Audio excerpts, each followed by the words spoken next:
Gente bonita, recebam a paz do Senhor. Amém. Tudo bem com vocês? Amém. Sobreviveram, né? Glória a Deus. Eu também. Abra sua Bíblia, por favor, sem mais delongas, porque nós temos horário para terminar. E o pastor que nos antecedeu, ele...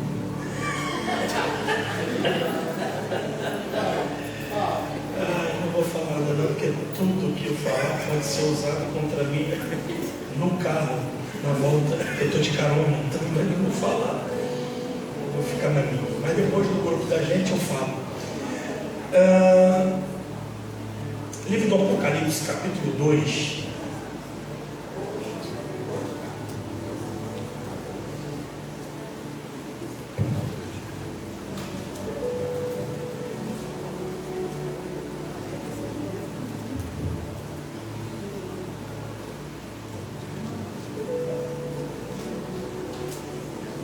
A partir do verso 1 ao verso de número 7.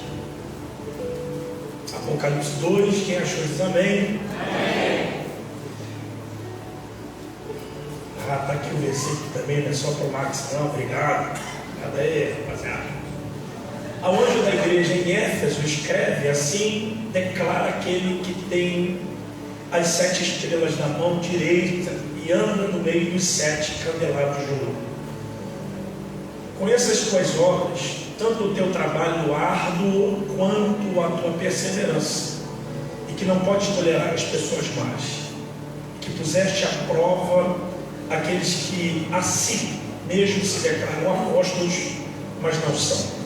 Descobriste que são ou que eram impostores. Tens perseverado e suportado os sofrimentos de toda a espécie por causa do meu nome, e não te deixaste desfalecer. Entretanto, tenho contra ti o fato de que abandonaste o teu primeiro amor. Recorda-te, pois, de onde caíste, arrepende-te e volta à prática das primeiras obras. Porquanto, se não te arrependeres, em breve verei contra ti e tirarei o teu candelabro do seu lugar.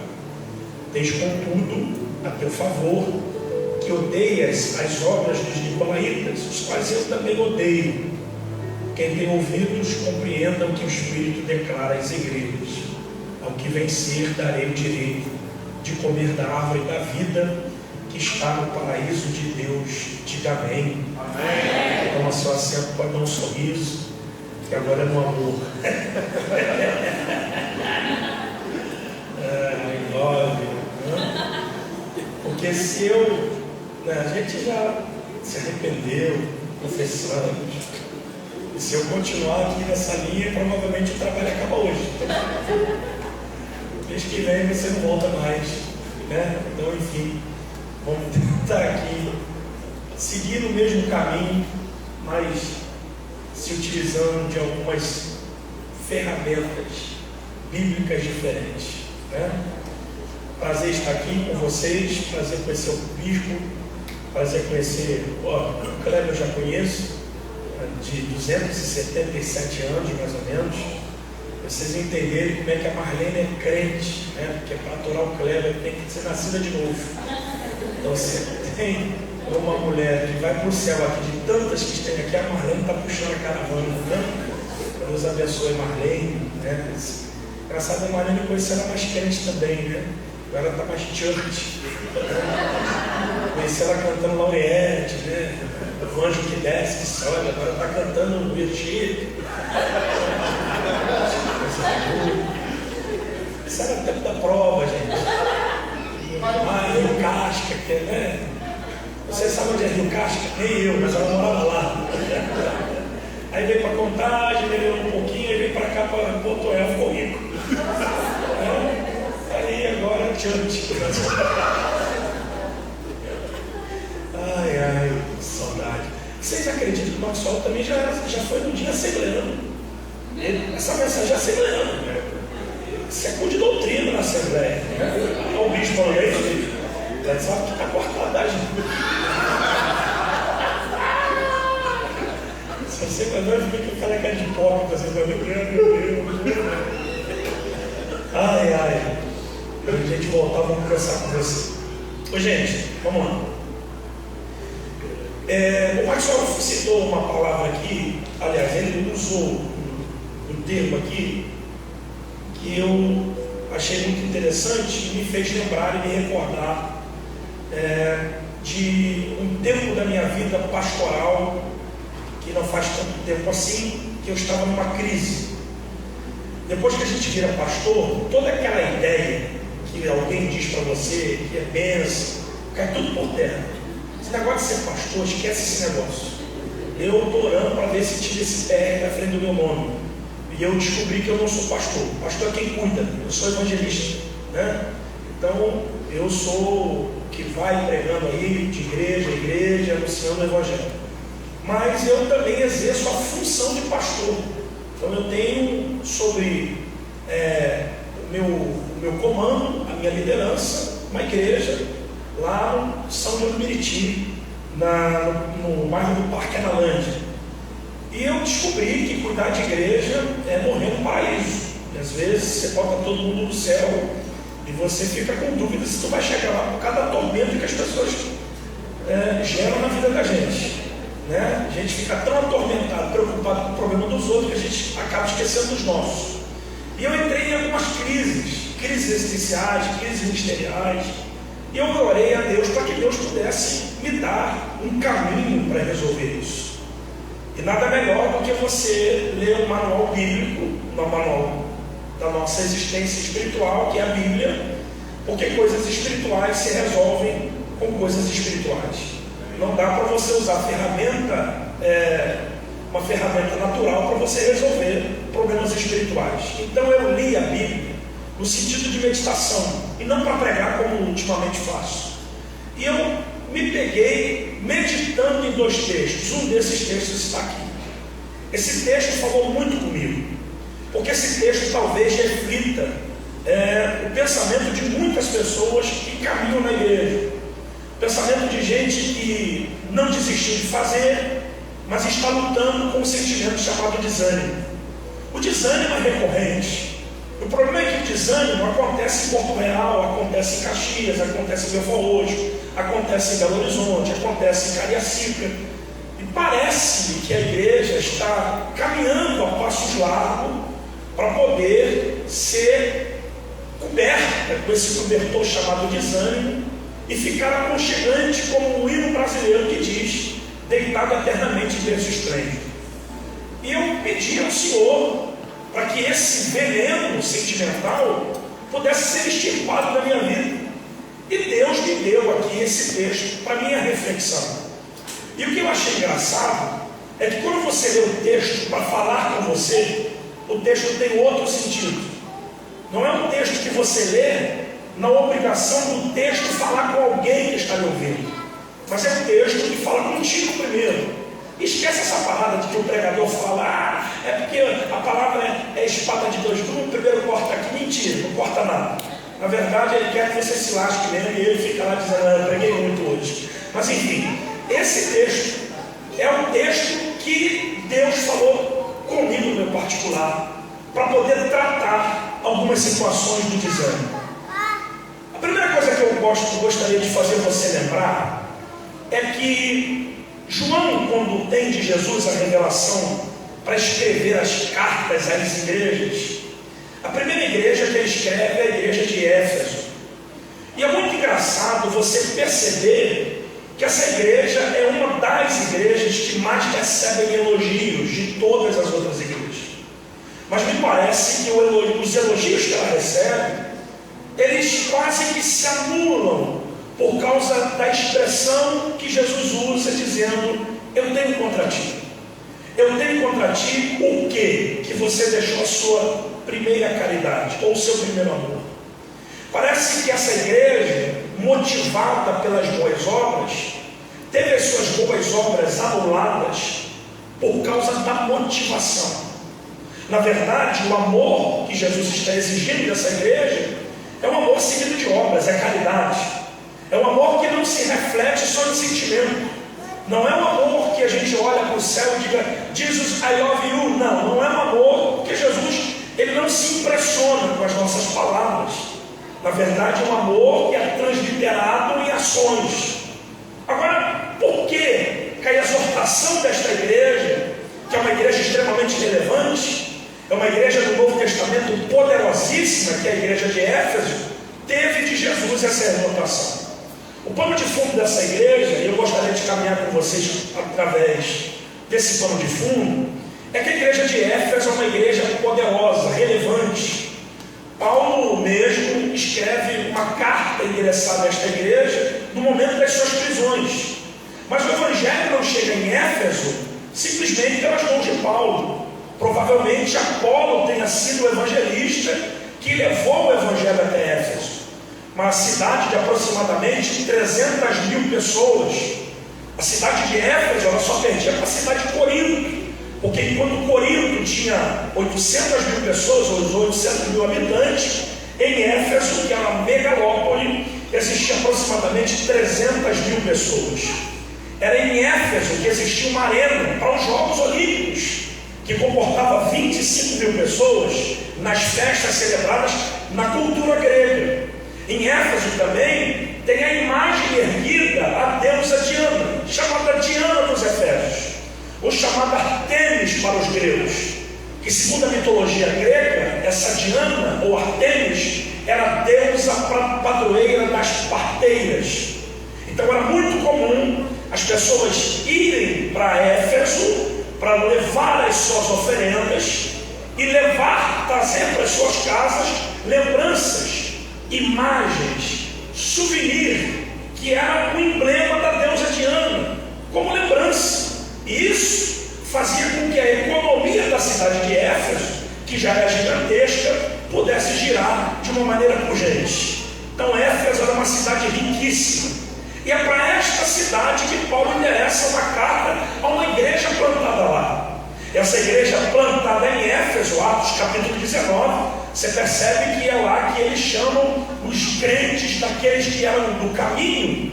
Éfeso teve uma revolução do evangelho, porque Paulo fazia grandes maravilhas. O grande Timóteo, que era filho na fé de Paulo, também foi pastor em Éfeso. Outros grandes líderes, como Apolo, como João, que escreve o Apocalipse, foi pastor e líder da igreja de Éfeso. Maria, Tiago, o irmão de Jesus, congregaram tendo João como seu pastor na igreja de Éfeso, porque geograficamente Éfeso era uma igreja plantada estrategicamente. Quando você lê a carta de Paulo aos Efésios, você percebe a forma em que Paulo escreve, no sentido de vacinar esta igreja concernente à influência cultural que ela estava sofrendo. Você lê a carta de Éfeso, ou a carta aos Efésios, perdão, você percebe que ela tem muitas similaridades com a carta de Paulo aos Colossenses. Porque enquanto Éfeso, Paulo vai tratar acerca da eclesiologia, que é a doutrina da igreja, em Colossenses ele trata do Cristo, tendo Jesus como o personagem central desta carta. É aquele que ele diz que ele pegou a cédula escrita contra nós e cravou essa cédula na cruz. Jesus, em Colossenses, é a imagem visível do Deus invisível. Mas em Éfeso não. Ele está tratando assuntos importantíssimos relacionados à igreja. E de tantos os assuntos que nós poderíamos tratar aqui, mas nós não estamos aqui numa escola bíblica, eu poderia dizer para vocês acerca da chave hermenêutica da carta aos Efésios, que é o capítulo 4. No capítulo 4 da carta de Paulo aos Efésios, talvez seja o capítulo que mais disserta a intenção de Paulo em escrever a esses irmãos para que eles não deixassem a sua nova natureza. No capítulo 4, a partir do verso 17, ele traz o resultado e o contraste entre a natureza decaída dos gentios e a natureza restaurada por Jesus. E ele chega a dizer, a partir do verso 25, vocês estão comigo, digo amém? Ele chega a dizer o seguinte: por isso, se você, verso de número 22 do capítulo de número 4, ele diz o seguinte: quanto à maneira antiga de viver, vocês foram instruídos a deixar o lado da velha natureza, que se corrompe segundo os desejos do engano, e a se deixar renovar no espírito do entendimento de vocês, e a se revertir de uma nova natureza. Ele usa essa expressão, que literalmente é a expressão de alguém que nasceu de novo. cultura grega, aliás, a cultura hebraica diz que como as pessoas nasciam de novo, ou eram batizadas para virarem prosélitos, como gentios para virarem judeus e se tornarem prosélitos, eles se vestiam de uma roupa branca, que simbolizava uma nova natureza, que simbolizava a purificação. E Paulo usa essa tradição para trazer essa referência. Olha, vocês já têm uma nova natureza. É como se ele dissesse: vocês têm uma alma limpa. E se vocês têm uma nova natureza e uma alma limpa, existem resultados para que vocês vivam com uma alma limpa de uma nova natureza. Aí o verso de número 25, ele diz o seguinte: se vocês nasceram de novo, deixai a mentira. Verso 26, fiquem irados, mas não pequem. Verso 27, não deem lugar ao diabo. Verso de número 28, aquele que roubava não roube mais. Verso 29, não saia da vossa boca nenhuma palavra suja ou torpe. Verso de número 30, não entristeça o Espírito Santo de Deus, do qual vocês estão selados para o dia da redenção. Verso de número 31, não haja no meio de vocês qualquer amargura. E ele chega a dizer no capítulo 1, já que vocês não encontram nenhuma referência entre os homens, sejam vocês os meus imitadores, assim como eu sou de Cristo. O que Paulo está tentando falar a esta igreja? Vacinando esta igreja, tentando corrigir os erros doutrinários e a influência cultural gnosticista que está permeando esta igreja. Como se não bastasse, não era só a Diana dos Efésios que era adorada entre os efesianos, mas existia também um outro Deus que era simplesmente reverenciado, que era chamado Deus Dionísio, que você e eu não conhecemos como Deus Dionísio, porque para os gregos o nome desse Deus Dionísio se chama Baco, que deu origem à palavra bacanal. É esse Deus que é adorado entre os efésios. As ofertas que eram levadas a esse Deus, porque segundo a mitologia cananeia, o Deus Baco é padroeiro dos caçadores. Então existiam cultos de orgia, cultos de bebedeira, cultos de promiscuidade, que era um culto de celebração a esse Deus chamado Baco. E por isso que no capítulo 5 ele começa a dizer: olha, vocês não podem se deixar enganar por palavras vazias, vocês não podem se misturar com as obras das trevas. Se vocês tiverem que se embriagar, eu tenho uma embriaguez para vocês que é melhor do que o vinho, é ser cheio do Espírito Santo. E ele vai dizer acerca de coisas como essa. No capítulo de número 6, ele diz acerca do resultado das pessoas que não se embriagam, mas se enchem do Espírito Santo, dizendo o seguinte: olha, se vocês estão cheios do Espírito Santo, mulheres, honrem os seus maridos, maridos, amem as suas mulheres, os filhos, respeitem os seus pais. Isso é resultado de uma vida espiritual. Só que no capítulo de número 6, a partir do verso 17, ele começa a dissertar acerca de uma guerra, de uma batalha num nível espiritual. E ele chega a dizer o seguinte: olha, vocês precisam se revestir da armadura de Deus, para que vocês possam estar de pé quando o dia mau chegar. E ele disserta a armadura de um soldado romano, dizendo que o equipamento desta armadura é semelhante às lutas que eles vão travar no universo espiritual. E ele chega a dizer acerca da espada do Espírito, do capacete da salvação, do Evangelho, que é calçar os pés do Evangelho da preparação, aliás, calçar os pés da preparação do Evangelho, do escudo da fé, que é poderoso para poder apagar os dardos inflamados do marido e coisas mais. Só que escute isso: quando Paulo escreve essa carta, Paulo está em meados dos anos 60 e 63 a.C. Quando João recebe a revelação do Apocalipse, João está no ano 96 do imperador Domiciano. O que aconteceu entre os anos 60 e 63 até o ano 96 para que essa igreja decaísse? O que pode acontecer em 33 anos para que uma igreja poderosa, relevante, referência da teologia da igreja, pudesse decair ao ponto de Jesus repreendê-la e dizer: eu tenho contra ti que vocês perderam o fervor, vocês perderam o primeiro amor. Vocês estão aí, gente? Amém. Eu julgo interessante falar com vocês que às vezes o tempo é um agente opressor para a espiritualidade. A gente se acostuma com o sagrado. a gente não vive novidade de vida, a gente simplesmente acostuma com isso aqui. E depois que a gente se acostuma com isso aqui, piloto automático. Se Deus vier, se não vier, para a gente não faz. O tempo, às vezes, engessa aquilo que deveria estar em movimento. Vou melhorar isso aqui. Quando João recebe de Jesus a revelação, eu não vou falar da revelação do Apocalipse, mas principalmente da carta, Jesus se apresenta com credenciais.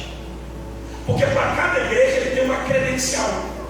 Qual é a credencial que ele se apresenta à igreja de Éfeso? Eu sou aquele que tem na mão as 7 estrelas. Segundo, eu ando no meio dos 7 castiçais de ouro. Amém? Vocês estão aí? Amém. E ele mesmo, no capítulo 1, vai dizer que as 7 estrelas são os anjos. E os anjos são os pastores. Então Jesus está dizendo, eu tenho na minha mão os líderes. A minha oração é que talvez, se o líder não anda na mão de Jesus, a igreja se compromete. Talvez nunca foi tão importante nós como pastores voltarmos a andar na mão de Jesus.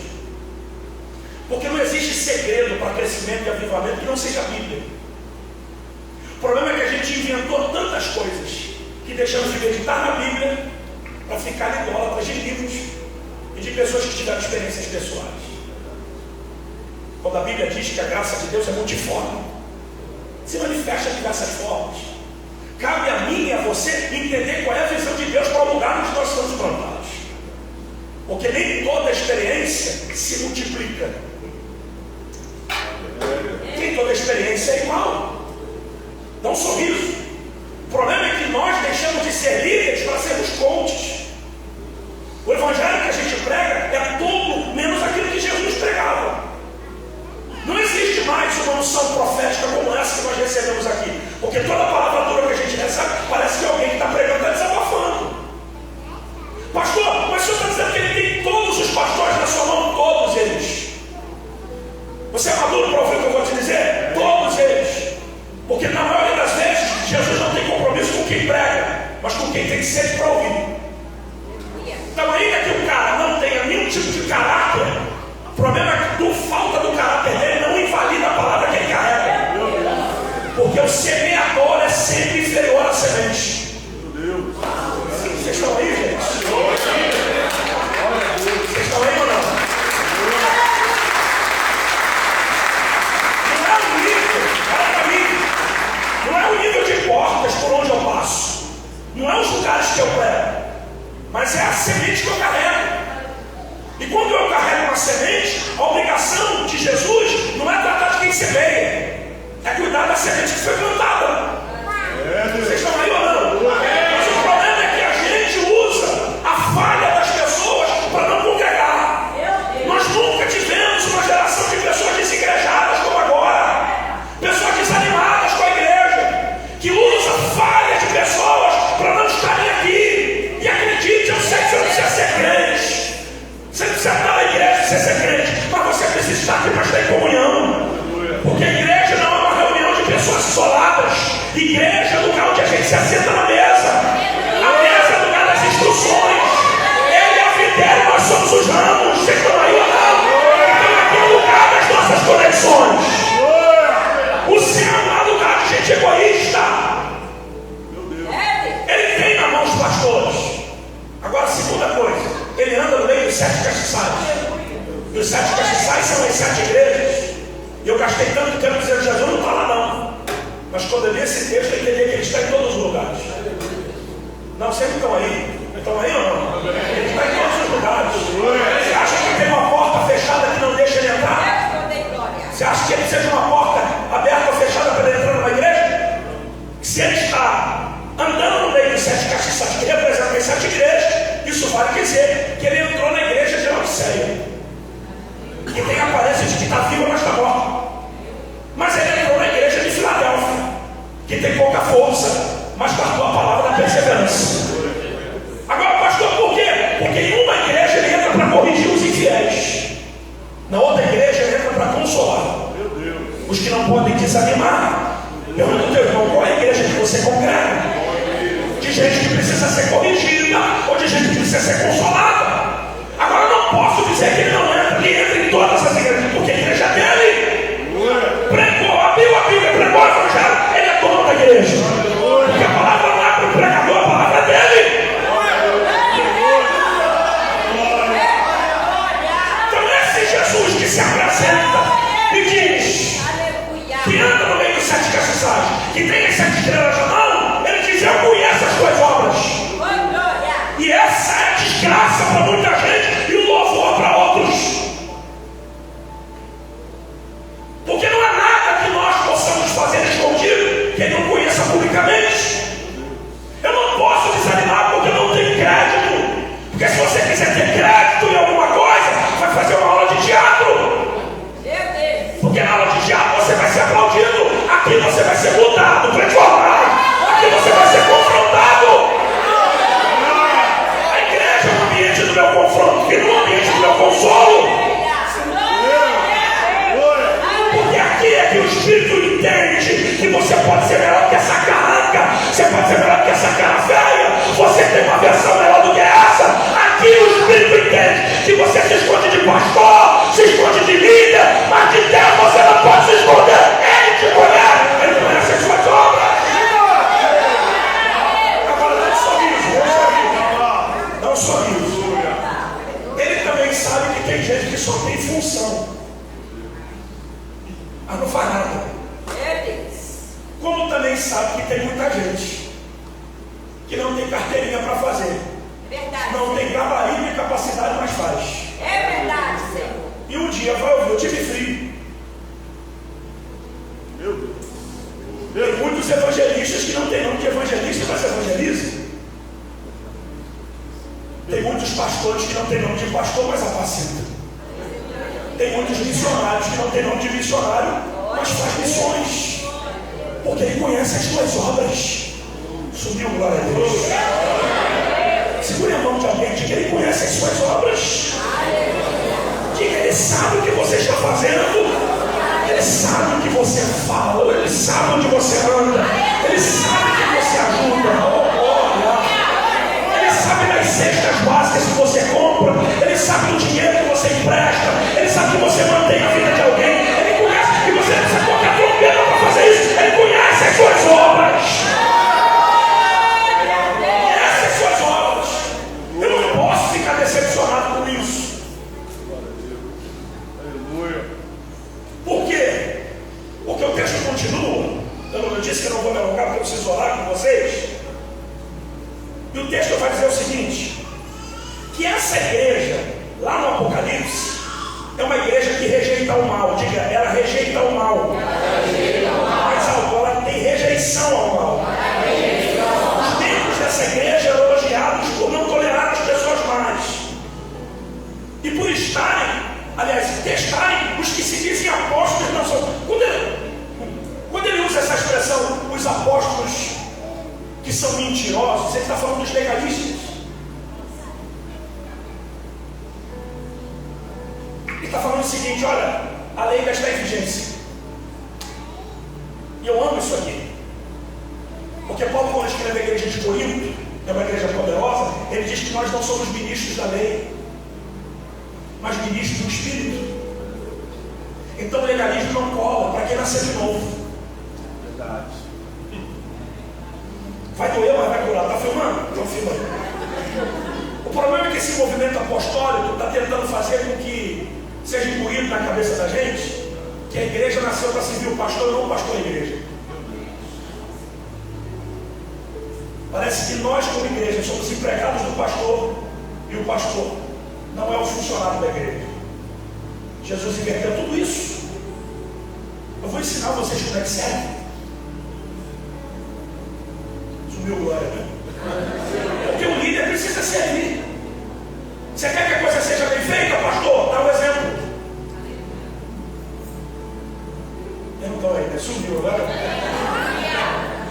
Não adianta eu apontar um caminho pelo qual nunca passei por ele. Quiseram fazer Jesus de estrela, ele disse: eu não sou estrela, eu vim para servir, não ser servido.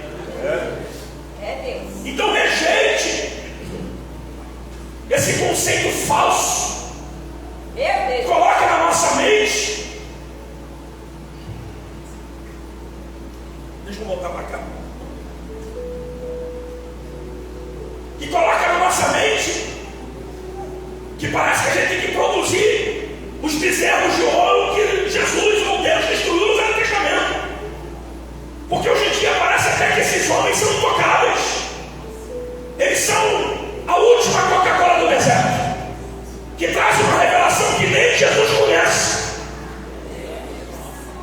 E se você acha que existem falsos crentes hoje, é porque você não leu a Bíblia. Eles sempre existiram.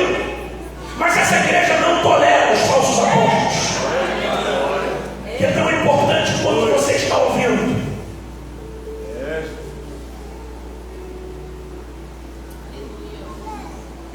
É saber os frutos das pessoas que estão nos mentoreando. Terceira coisa, dá um sorriso aí, pelo amor de Deus. Essa igreja não tolera a obra dos nicolaítas. Diga, rejeição aos nicolaítas. Eu gastei muito tempo para tentar entender o que são os nicolaítas. Eu sei que você sabe, só vou te lembrar.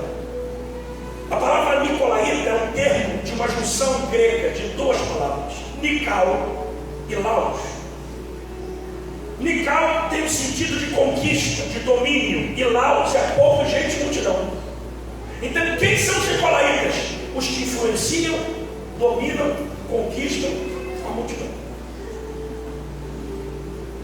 Como é que nasceu o termo nicolaíta? Ou seja, dominadores do povo. A doutrina nicolaíta concebeu a ideia da formação de uma hierarquia, chamada clero. E a formação dessa hierarquia eclesiástica na igreja tinha a finalidade de exercer poder e domínio sobre o povo. Apenas o clero tinha autoridade para interpretar ao povo as escrituras sagradas. Então o que esse clero fez? A Bíblia, que originalmente hebraico, aramaico e grego, foi transformada no latim. E se você quiser colocar o burro no cabresto, é só mandar conhecimento para o burro. A nossa geração não lê a Bíblia. A gente diminuiu tanto a Bíblia que a gente nem carrega mais a Bíblia.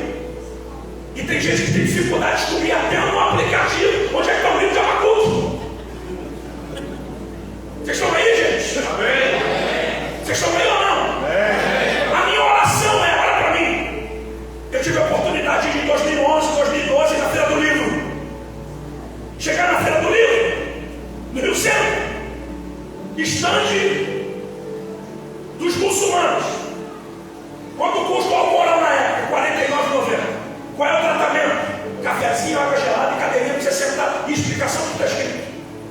Vamos no estande das livrarias cristãs. Qual é a varão? O que é que você precisa? Procura lá. Bíblia de estudo, a mais barata, R$150. Como é que nós queremos que o nosso povo tenha acesso ao conhecimento? Se ser crente é caro. Meu Deus. Estão aí, gente? Ser crente é caro. Estão formando um clero novamente, que poucos enriquecem e humilham os que são mais pobres. Por isso que avivamento na velha aliança tinha a ver com reforma. Era Deus matando o sacerdote, matando o rei, para trazer uma nova liderança e o povo voltar a entender a voz do Senhor. Vocês estão aí, gente? Nenhum dos apóstolos morreram. Com casa na praia. Aliás, Jesus não tinha casa na praia. Morreram cumprindo o propósito. Mas qual é o propósito?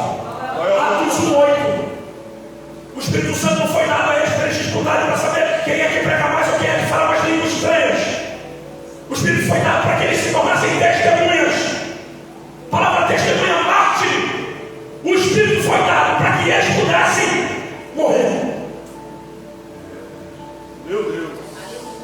Aí fica você com essa carinha de baiacu, dizendo: eu vou sair daqui porque estão me perseguindo, porque o pastor não me visita, porque ninguém dá a mão, porque fingiram que não me viram. Eu estava no shopping de Resende, passou a fingir que não me viu. Você é melhor que isso, irmão. Aleluia. Você não sabe o espírito que se move em você. Esse espírito não está cobrando aplausos, esse espírito está cobrando renúncia. Da maior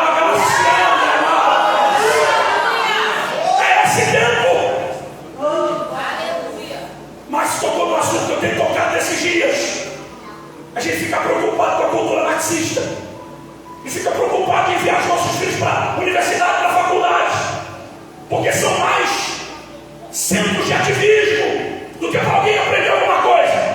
Mas posso ser sincero, a culpa é da igreja, porque a igreja pode fazer uma escola, a igreja pode contratar um pedagogo, a igreja pode contratar um professor. Vocês não estão aí, gente? Mas o problema é que a gente construir estrutura é muito melhor do que construir pessoas. Meu Deus! Vocês estão aí ou não, gente? Vocês estão aí ou não, gente? Quando a gente não entende que Jesus não precisa de uma estrutura para que a essência dele possa fluir aqui. Vocês estão aí, gente? A essência de Jesus é muito mais poderosa do que a estrutura. Por isso, às vezes, eu tenho saudade das capés. Às vezes, eu tenho saudade dos cultos da lamparina, dos cultos da lata de tinta, onde Deus tinha liberdade para poder atuar. De gente intelectual. Na verdade, não conhece nada de Bíblia.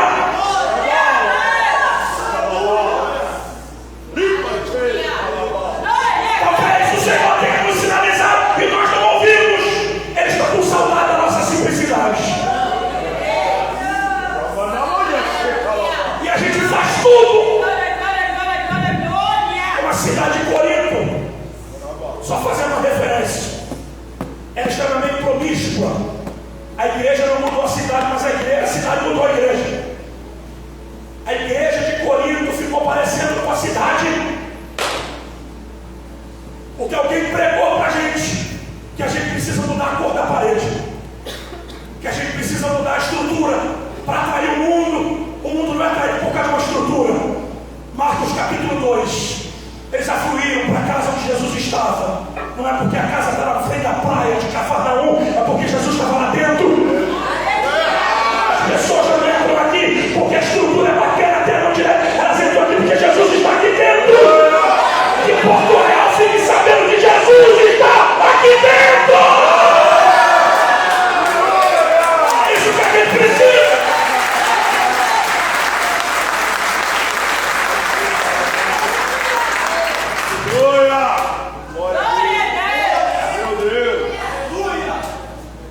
Você sabe que a sabedoria também é um dom, viu? Eu tenho uma sogra. Quando eu pensou que a sogra ia partir para dessa para melhor, ela está viva do que nunca. Está cantando aquela música, mais vivo do que nunca, hoje estou. Minha sogra é extremamente analfabeta.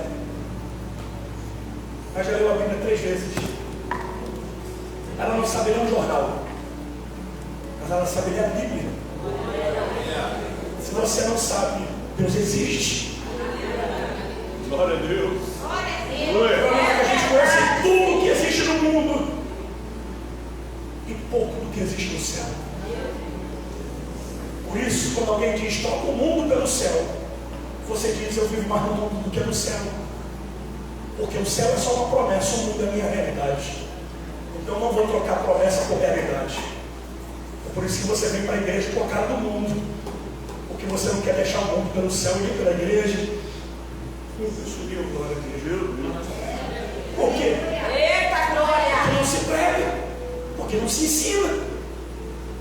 Maxwell usou uma frase uma vez, ele me deu essa frase e eu preguei. Frase é dele para mim. Para a gente manter as pessoas na igreja, para a gente manter as pessoas na igreja e tirá-las do céu. Então a gente prega aquilo que o freguês gosta de ouvir. Meu Deus! Vocês estão aí ou não? O freguês gosta de ouvir e a gente prega. Está dando certo, então a gente vai. O problema é que a gente está esfriando e não está percebendo. Porque a gente está sendo manipulado por quem nos ouve e não por quem nos fala. Entendeu ou não? A gente está sendo manipulado por quem nos ouve e não por quem nos fala. Vou falar tudo aqui, tipo o seguinte. A gente quer um pleno avivamento, mas a gente não tem coragem de trocar os louvores que a gente canta. A gente canta tudo que a moda evangélica diz que a gente tem que tocar. A gente não pergunta para Deus o que quer ouvir. Na verdade, a gente toca aquilo que o povo gosta de ouvir. Estragaram as músicas.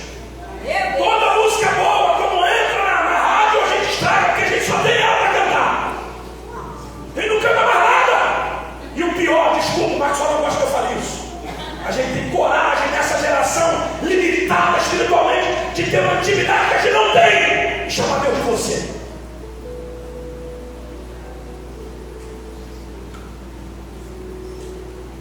E essa geração que não tem intimidade, porque é limitada, é a geração mais depressiva. É a geração que está tomando remédio. É a geração que enche a igreja, mas está vazia de Deus. Porque a igreja em alguns lugares parece mais uma boate do que um lugar de adoração. Vocês estão aí, gente? As células rítmicas que tocam, elas fazem barulho aqui, mas não tocam o céu. É por isso que as pessoas vêm para o altar e se emocionam, mas não mudam. Porque não tem glória, não tem poder, não tem milagre. Talvez eu esteja falando para uma geração aqui me ouvindo, que pelo menos 70% de vocês nunca viram o céu enxergar, nunca viram o sul ouvir. Eu tenho saudade disso. Porque a gente não fazia reuniãozinha dentro de ginásio para ficar contando piada e pagar ingresso, para ver 4 menininhas bonitinhas contando piadinha. Os evangelistas iam para lá e enchiam o Maracanã para ver a cadeira de roda embora. Os evangelistas enchiam o ginásio sem cobrar um ingresso para ver a muleta ser deixada, para ver o milagre acontecer. Talvez você não tenha entendido o que eu estou te falando. Pastor Moisés Neves, estava conversando com ele esses dias. Eu perguntei para ele, tomando um café com ele, falei, né, você acredita num avivamento pleno, como em Atos 2? Ele disse, eu não quero esse avivamento, mas eu acredito em fogueiras. Eu falei, também acredito em fogueiras. Quem sabe Deus não despertou alguém nesse culto maluco de recarga para fazer você despertar dessa cama. Porque o que Deus investiu em você é muito mais do que a cama que te aprisiona. Deus investiu em você para você ficar viciado na televisão. Ah, eu estou vendo The Chosen, eu estou no Netflix. Não, você tem que estar viciado na presença de Deus. É isso que te move. É isso que me move. Eita glória! Isso está crente. Porque desde que eu cheguei aqui, ele está falando em ministério.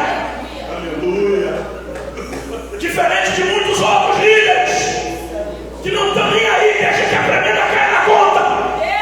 Ela vai dar sorte e a falha. Glória a Deus. Como um segredo para esta igreja: arrepende-se. E o que eu tenho contra você é grave. Não é falta de oferta e de dízimo, é a perda do amor. Amor seguido de obras é fazer o certo com a motivação errada. Estão aí, gente? Estão aí ou não? E talvez, tomara que não seja, mas talvez, no campo das hipóteses, algumas coisas eu fiz pontuação de que por que razão Jesus exorta essa igreja relevante da perda do primeiro amor.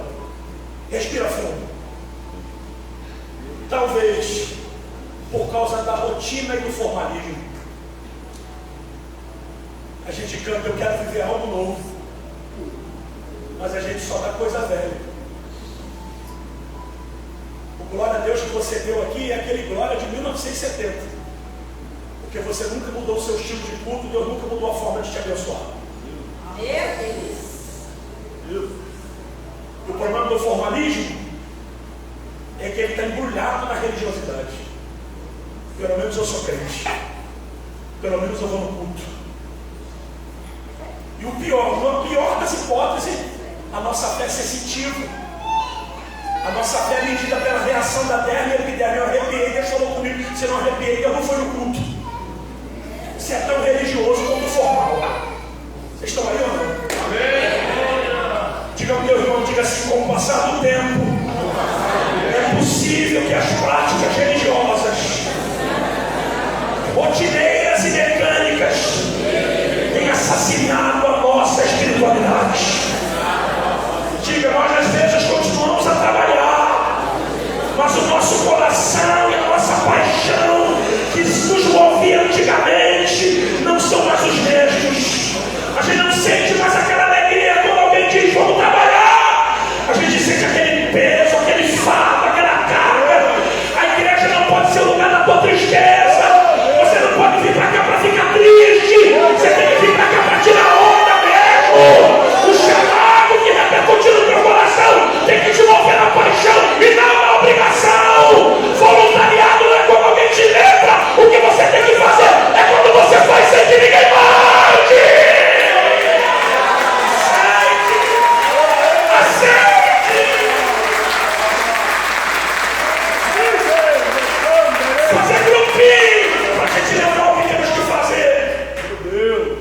Isso não é paixão. Não é vocação. Porque quem é vocacionado e apaixonado acorda antes de todo mundo. Chega primeiro. Se não tiver ninguém para ajudar, ele faz sozinho. E nem reclama que está sozinho, porque ele sabe para que foi chamado. Deus não mede a obra dele por resultado, Deus mede pela fidelidade. A fidelidade vai trazer os teus resultados. Agora segura a mão do teu irmão e diga, em nome de Jesus, sai do formalismo.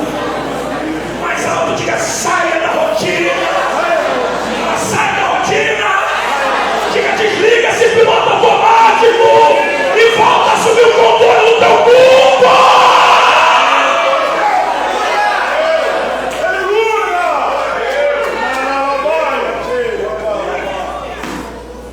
Sabe o que prega. Eita glória! O pregador sabe o que diz para poder mexer com a massa. E a massa está tão acostumada às fases de efeito que elas reagem da mesma forma. Sumiu glória. Aleluia! Eu quero viver ao mundo. Já pensou se a liturgia fosse a palavra primeiro, louvor depois? Você nem ouviria a palavra. Porque você não gosta de chegar cedo. Mas no seu compromisso de seu trabalho você chega. Eu sabe o que eu acho engraçado? Que quando a gente desanima da igreja, a gente volta para o mundo. Mas quando desanima para o mundo, a gente não volta para o mundo, a gente não volta para a igreja. Meu Deus. Oh, glória. Aleluia! Aleluia! As atividades religiosas, elas podem ter se tornado mais uma obrigação do que reflete o relacionamento de amor. Porque quando a gente ama, a gente agrada.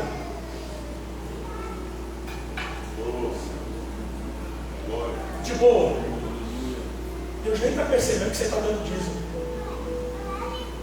Porque dízimo é responsabilidade. Agora ele está sentindo falta do teu relacionamento. Meu Deus. E sabe por que o nosso mundo fica assim? Porque o nosso quarto é só um dormitório, não é um altar. O que a gente vive na igreja é resultado do que a gente vive no quarto em secreto. E se a gente não tem secreto no quarto, a gente não tem culto público. A gente só tem ajuntamento. Aí a gente precisa que alguém venha de longe para puxar a orelha da gente para ver se a gente ativa. Porque o nosso líder fala e a gente acha que ele está sendo agressivo. Mas na verdade ele está sendo zeloso. Ele não quer que você morra. Aleluia! E na verdade tem gente que já está morto, só está existindo. Não vive mais. Aleluia! Vocês estão aí, gente? Estão aí mesmo ou não? Eu fui em alguns lugares que eu não sei. Eu não sei se eu estou entrando numa igreja de verdade. Eles se preocupam com detalhes do formalismo, mas não se preocupam com a essência do culto.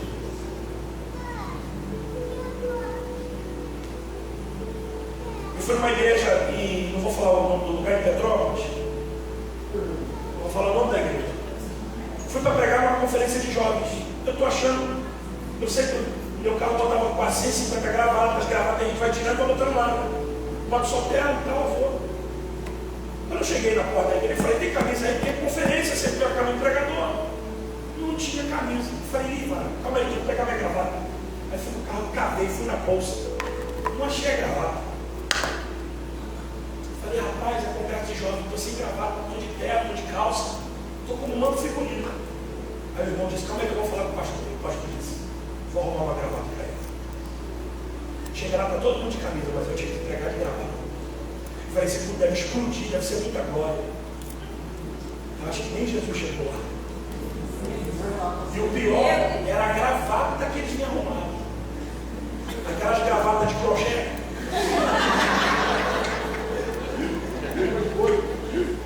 Dessa lá, porra. Estava parecendo Zé Bonitinho.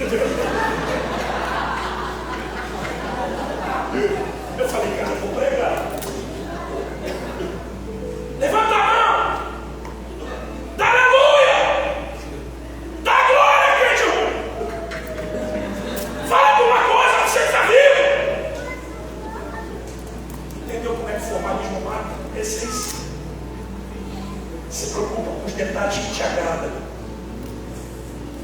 Porque nem tudo que você gosta Deus é apaixonado. É a velha teologia de Jonas. A gente acha que Deus tem que odiar quem a gente não gosta. Na verdade, a gente corre sério o perigo de Deus gostar de gente que a gente odeia. Quando você está mandando Deus matar, Deus está dizendo, vai lá e prega.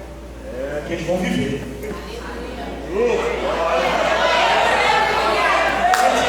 A gente entra dentro de um ambientezinho e acha que já está tudo bem. Formalismo. Rotina. Provavelmente só tem um texto na Bíblia que eu enxerguei que Deus invadiu uma rotina, que foi o texto de Zacarias. Zacarias, que é o pai de João, que o Marcos pregou aqui, é o cara que vivia na rotina de não ter, de servir a Deus, de não ter filhos.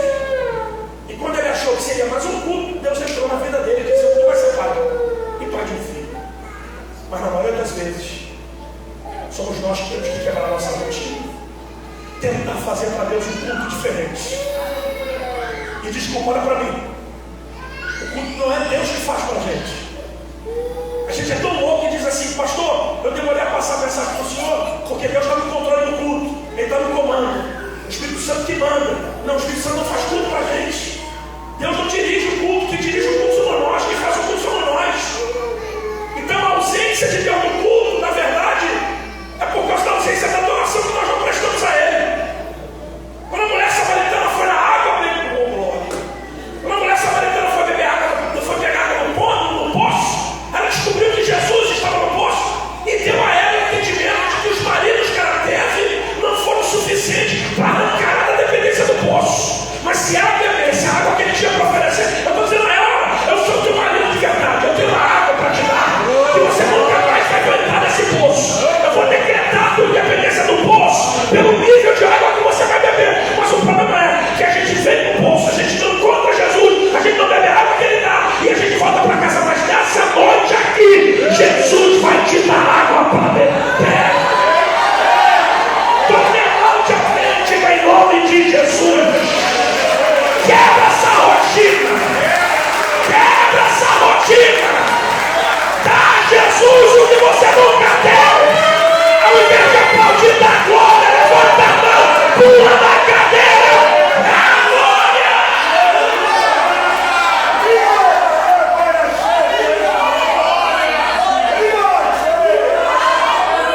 O que pode ter matado o amor dessa igreja? Desafios, distrações. É uma cidade, era um centro comercial e cultural importante do mundo antigo. Talvez a convivência com os pagãos. Por isso Paulo vai dizer, escrevendo a Efésios: não comuniqueis com as obras infrutuosas das trevas, porque vós sois luz do Senhor. Por isso andai como filhos da luz. Terceiro e penúltimo, que eu quero chegar onde eu quero: os conflitos internos. A igreja era elogiada pela sua ortodoxia. Não tolerava os falsos ensinamentos.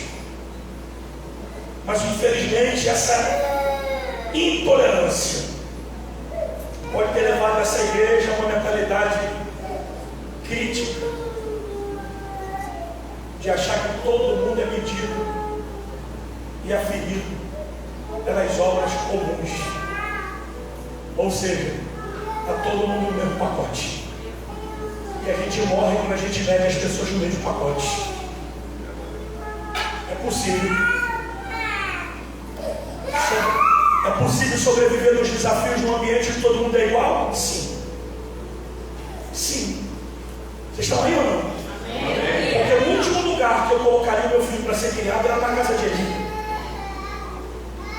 Porque a casa de Eli não é exemplo para ninguém, mas foi lá que Samuel ouviu o que Eli deixou de ouvir há muito tempo. Então não é a geografia que te faz, é a sua sensibilidade. Vocês estão aí ou não?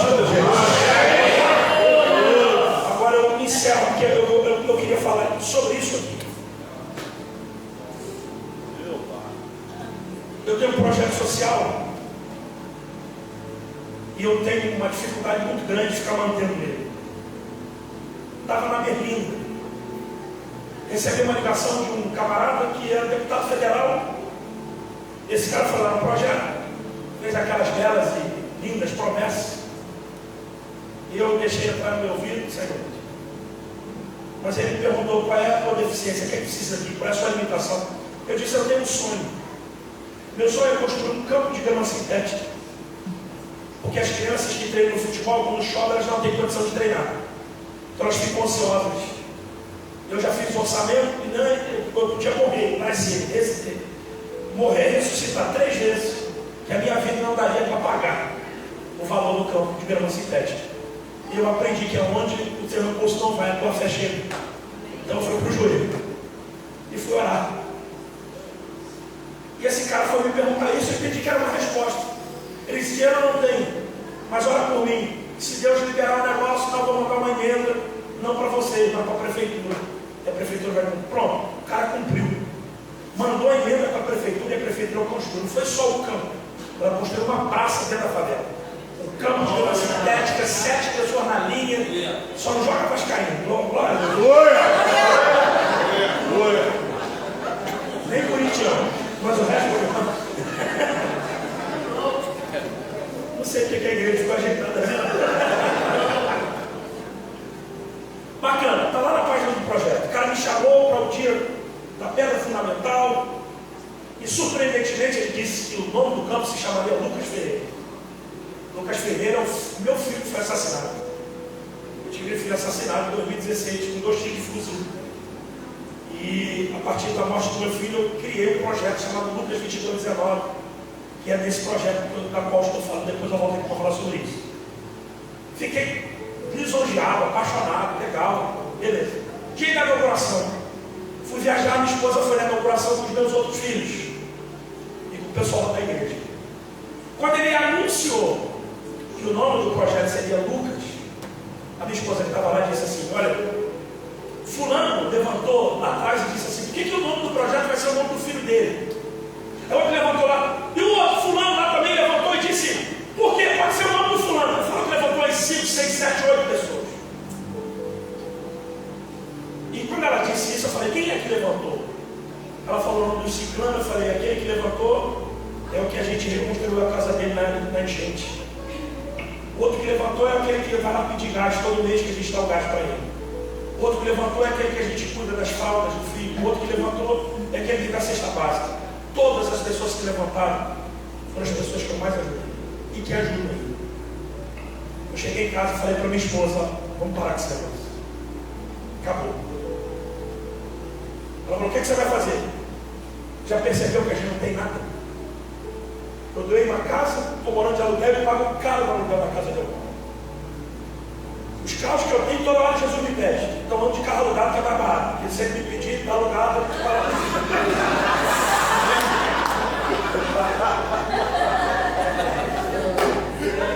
O senhor quer carro? Então, vai lá no localiza. Eu falei, a gente vive privado. Enquanto eu estou aqui pregando, ela está com as irmãs da igreja lá, no tal de TBM, todo mês.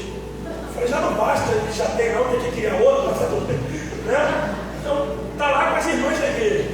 O projeto suga a nossa vida emocional, a nossa vida espiritual, a nossa vida financeira, suga tudo. A gente podia estar vivendo um pouco melhor. Então a gente pega o projeto, fecha, pega a igreja, passa para alguém. Eu até falei para o Maxwell, passa para o Maxwell. O Maxwell ia quebrar tudo, não. Passa tudo para lá.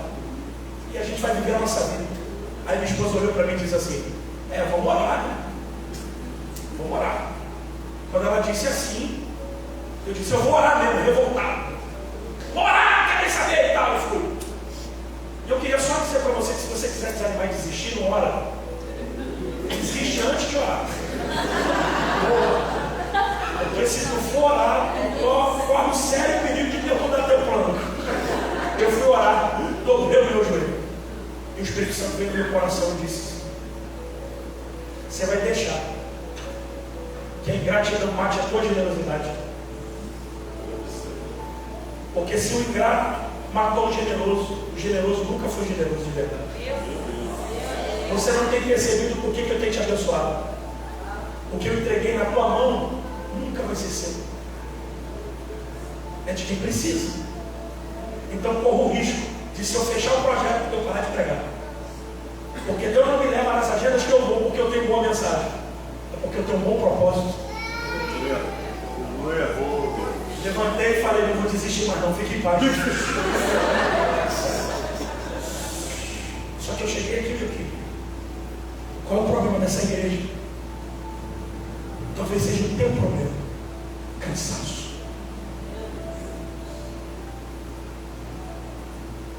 Você só está cansado. Esses dias eu passei mal em frente à lagoa de São Pedro Aldeia. A lagoa estava horrível. Estava eu e minha esposa, fomos convidados para poder almoçar com uma mulher pobre. A casa dela na frente da lagoa, uma piscina de borda infinita, e a casa com um sofá de frente para a piscina e a piscina de frente à lagoa. Estava passando mal, coisa de pobre. Se pelo sofá, o sofá estava fazendo um negócio assim. Satanás sentou nesse sofá. Falei, irmã, dá para ligar aqui a televisão? Queria ver um vídeo aqui. Ela fala na televisão. Eu falei, o quê? Ela lá da cozinha, Alexia, Albert Ferreira, ele foi aparecendo. Quase fiz o sinal da cruz. Essa irmã é uma pós-graduada em neurociência. Fala 4 idiomas, inclusive o alemão fluente. Inveja é fogo, né? Tem 3 livros escritos e um em alemão. E levou o pobre para a casa dela. Não viu uma comidinha de pobre, de rico, já viu?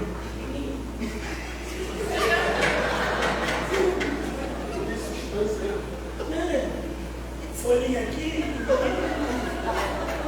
Para pegar logo a mulher, meter farinha. Quer mais, pastor? Eu com vergonha não, mas doido para comer de novo. Em vez de ser aquela coca gelada, suquinho de não sei o quê, com folha de não sei o que lá, falei, que pata. Saí de lá cheio de fome, depois fui no McDonald's.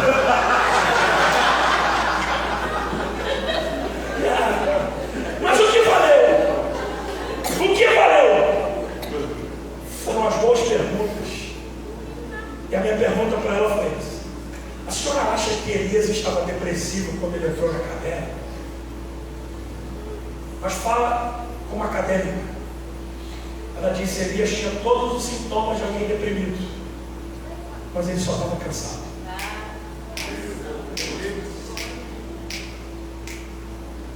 Mas o cansaço não pode durar para sempre. Talvez Deus tenha entrado aqui para dizer: você já descansou. E o problema é que você acha que a caverna vai te esconder de Deus. Mas quando você entra lá, você ouve Deus lá dentro dizendo: o que você faz aqui? Porque enquanto você acha que a caverna vai ser o teu refúgio, você encontra Deus que tu não encontrou no monte quando o fogo caiu. Eita, glória! Vocês estão aí? Amém. E às vezes, você só precisa tirar da tomada um pouquinho. Aquele sono reino, olha para mim. Aquele sono que há muito tempo você não tem, porque a obra de Deus não pode perturbar a tua mente. Se a tua mente está perturbada pela igreja, talvez você não esteja trabalhando certo. Vocês não estão aí. Pastor, por quê? O Newton tem uma frase dizendo: nós não podemos sofrer pela obra, porque a obra já tem alguém que sofreu por ela. Você não é o Messias da igreja. Maxwell tem uma outra frase que ele diz assim: a igreja é o lugar do teu choro, é o lugar da tua festa. Então o que você precisa é descansar. Que você precisa parar de tentar resolver problemas que só Jesus pode resolver. Você não tem poder de mudar a tua marido, não descansa, porque quem vai resolver é Jesus. Você não tem poder de mudar a tua vida, da tua loja, da tua empresa, então descansa, porque quem vai resolver é Jesus. Você não tem problema de curar, você não tem autoridade. Aliás, você não tem poder de curar ninguém, então descansa, porque quem vai curar é Jesus. É por isso que o papo para quem é espiritual é diferente do papo para quem anda só na terra. Porque quem é espiritual está dizendo: esse problema vai ser meu próximo testemunho. Quem é carnal está dizendo: eu vou desanimar, eu vou desistir. Agora qual é o nível de fé que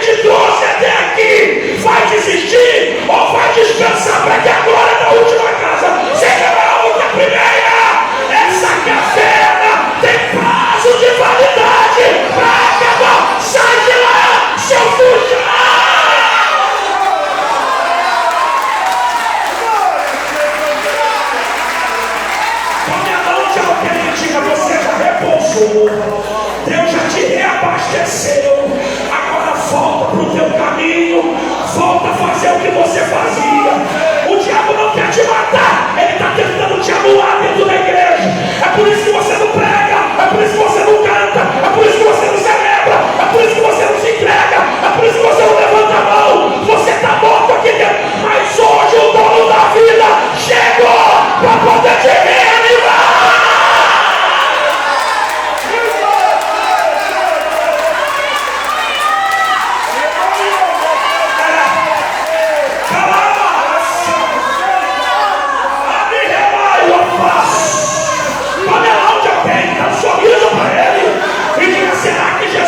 Para Netflix, Jesus vai te perder para aquele quarto escuro, Jesus vai te perder para o remédio, Ele vai te perder para aquela loja, Ele vai te perder para aquela empresa, ou você vai sair dessa caverna para dizer: vem aqui.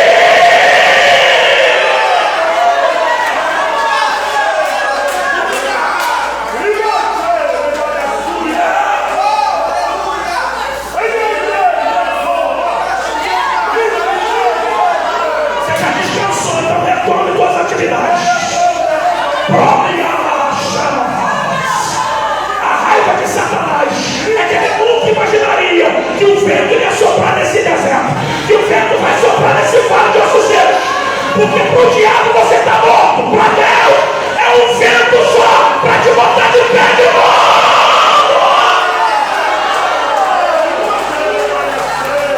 A canção antiga você menos cantava: cadê o dom que Jesus deu para você?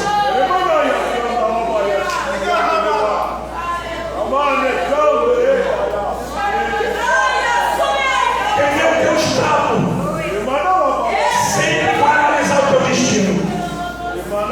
Fizeram arrude isso aqui voltar se eu quero. Só que você só precisa descansar.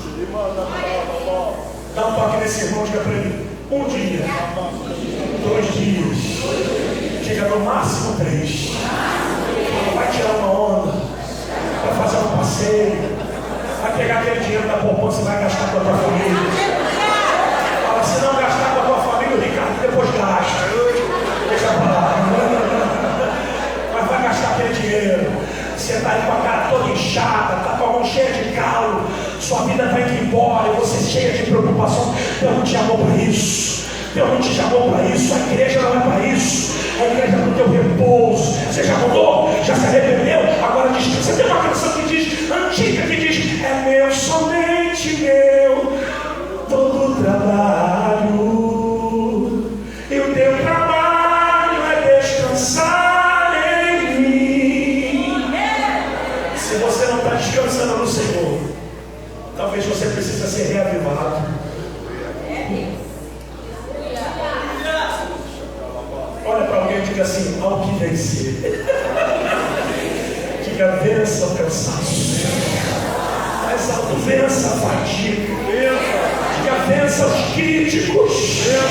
Diga: vença as bolsas de valores de pessoas que estão apostando no teu fracasso, apostando na tua derrota, dizendo que esse projeto não vai além, de que as coisas não vão fluir. Vença tudo isso. Dá um sorriso, porque não é Deus que vai descer para mudar a opinião de ninguém a teu respeito. É a sua ação, é a sua atitude. Ou você fica nessa cadeira amarrado a ela, ou você se posiciona, se levanta dizendo: eu não vou perder minha salvação, eu não vou perder minha família, eu não vou perder meu ministério, eu não vou perder minha chamada. Quem é que vai se levantar hoje aqui nessa igreja? Pelo amor de Deus, reaja!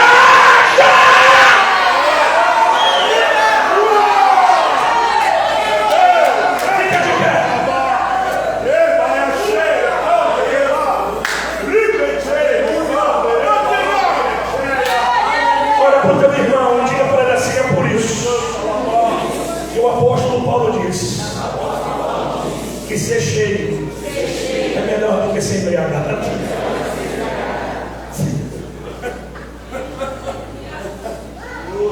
Pastor, por quê? Obrigado, meninas, meninos. Porque na verdade, quando ele diz para essa igreja ser cheia, ele está dizendo que o ser cheio do Espírito é um mandamento não é um pedido. Só que ele faz uma análise falando que o ser cheio é semelhante a quem está embriagado. Mas qual é a diferença da embriaguez para o ser cheio? É porque o álcool é depressivo, o espírito é encorajador. Quando o cara está chapadão, ele fica...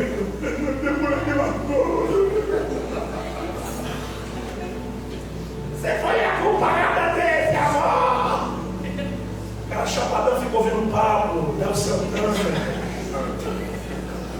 Luan Santana. Mas o cara cheio de Deus. Até as músicas da gente eram diferentes. Não. Hoje a gente fica com aquela musiquinha psicológica. Não chore. A gente sai daqui com pena de si mesmo. Antigamente os crentes eram agressivos. Vem cheio da unção, manda a glória para cima e recebe o poder. Ele passa o madeiro, sai do lado de lá. Ele louva a Deus na cova, faz leão dormir. A gente saía do culto dizendo: cadê o demônio incorporado em alguém que a gente vai expulsar ele agora? Agora a gente sai do culto assim.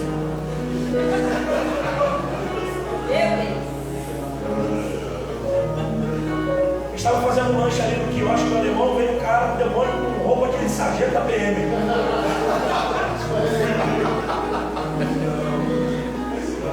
Eu dei para o Marcelo dizendo: vocês estão duros.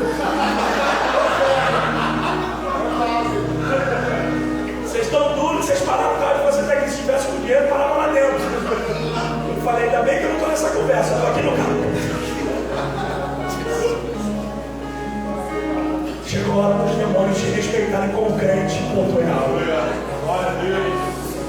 E desculpa se você acha, não estou nem aí para o que você acha. Eles precisam entender que você é uma autoridade espiritual aqui. Vou falar novamente, eles precisam entender que você é a resposta de Deus para esse lugar. Você está plantado onde você está plantado, porque Deus não esqueceu o cogumelo. Você está plantado onde você está plantado, porque você vai impedir o avanço do império das trevas. Você está plantado onde você está plantado, porque haverá um movimento de salvação. Você está plantado onde você está plantado, porque você é a boca de Deus naquele lugar. Agora não adianta falar que a boca de Deus fica com a carinha. Segure a mão desse crente aí que está ao seu lado. Fecha esse corredor agora. O culto já tem 40 minutos que deveria ter acabado. Você não está aqui à toa. Eu queria pelo menos 15 vasos orando em línguas estranhas aqui agora. 15 crentes batizados com o Espírito Santo. O problema de quem vai te chamar de fanático. Nós somos fanáticos mesmo. Orando em línguas estranhas. Diz que essa frieza não vai te matar. Diz que essa rotina não vai te matar. Diz que esse formalismo não vai te matar.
pode ter tomado conta de você. Mas para algumas pessoas aqui, essa desculpa não cola mais. Deus não vai ouvir mais as suas desculpas. Isso não é uma ameaça, isso é propósito. O propósito de Deus é maior do que a estrutura que te prende. E se Deus está entendendo que você não cumpriu o teu propósito, mas está preso em uma estrutura, cuidado para Ele não quebrar a tua estrutura para te ter novamente no propósito. Depois que você se enfiou nessa estrutura, você não tem tempo de orar mais.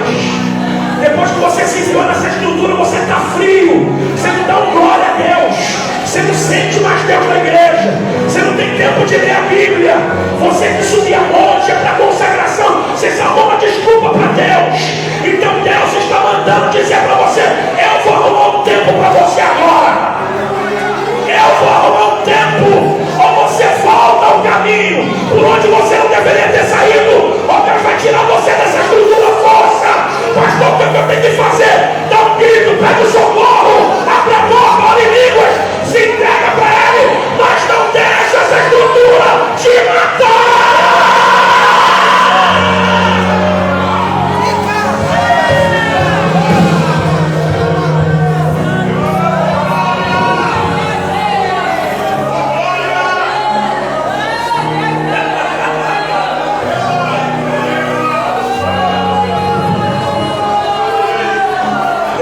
Procurando os vasos. Deus está procurando, te cobrando da essência que Ele te deu, da unção que Ele te deu, da sabedoria bíblica que Ele te deu. Tem gente ainda querendo ouvir a tua voz. Tem gente precisando ouvir as suas instruções. Tem gente querendo ouvir o teu louvor. E você fica nessa, coloca outro, leva outro na minha frente, bota outro no meu lugar. Deus não vai gerar outro substituto. Quem vai fazer isso é você. Nem que seja por mal ou por bem, é você que vai. É você que vai fazer. Porque Ele te escolheu no ventre da tua mãe. Agora, pastor, o que eu preciso? Você precisa de restauração, precisa de renovo. Fecha os olhos.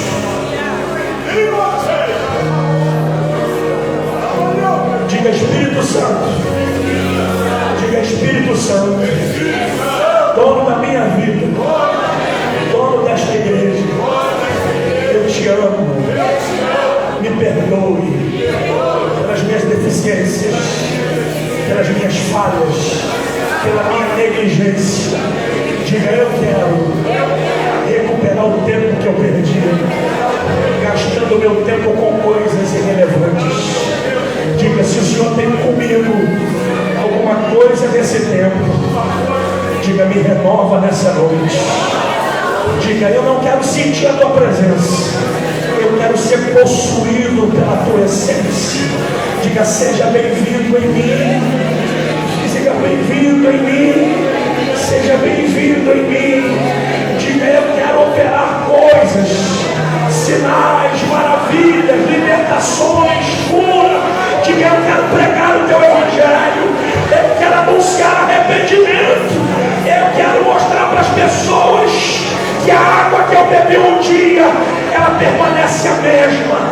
Agora fecha os olhos, levante a mão do teu irmão. Agora, cadê os vasos orando em línguas estranhas? Cadê os profetas e profetisas orando em línguas estranhas?